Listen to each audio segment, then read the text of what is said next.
गेल्या काही दिवसापासून दडी मारणाऱ्या पावसाने पुन्हा आता हजेरी लावली आहे। सकाळपासूनच आता पाऊस जो आहे तो बरसताना पाहायला मिळतोय। मध्य रेल्वेची देखील वाहतूक 10 ते 15 मिनिटं उशिराने धावताना आपल्याला पाहायला मिळाली।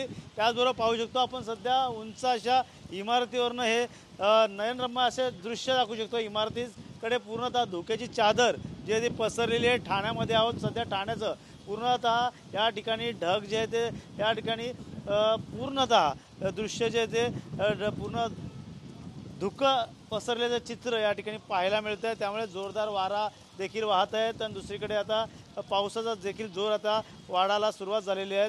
मोठ्या प्रमाणात आता या पावसामुळे अनेक सखल भागात देखील पाणी साचायला सुरुवात झालेली आहे। सध्या आपण ठाण्यातील घोडबंदर परिसरामध्ये आहोत आणि याच ठिकाणी मोठ्या प्रमाणात जे आहे ते पाऊस पडताना आपल्याला पाहायला मिळतं। पूर्णतः या डोंगराळ परिसराच्या बाजूला असणाऱ्या सर्व इमारती आणि या आजूबाजूला पूर्णतः धुक्याची चादर पसरलेले चिन्ह आपल्याला पाहायला मिळतं। सध्या तरी वाहतूक कोंडीचा देखील फटका या खड्ड्यांमुळे बसलेला आहे। सतत पडणारा पाऊस आणि त्यात पडणारे खड्डे आणि खड्ड्यांमुळे जे ते वाहतूक कोंडी या ठिकाणी पाहायला मिळते। त्यामुळे नक्कीच वाहतूक कोंडीचा फटका वाहनधारकांना देखील बसत आहे आणि दुसरीकडे खड्ड्याचा देखील फटका बसत आहे।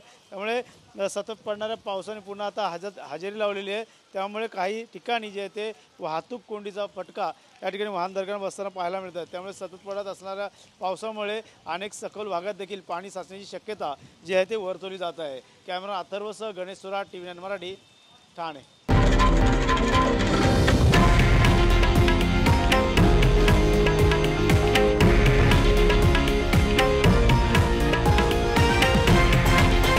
हे आहे देशातील नंबर 1 न्यूज नेटवर्क आणि आपण पाहत आहात TV9 मराठी, एकमेव।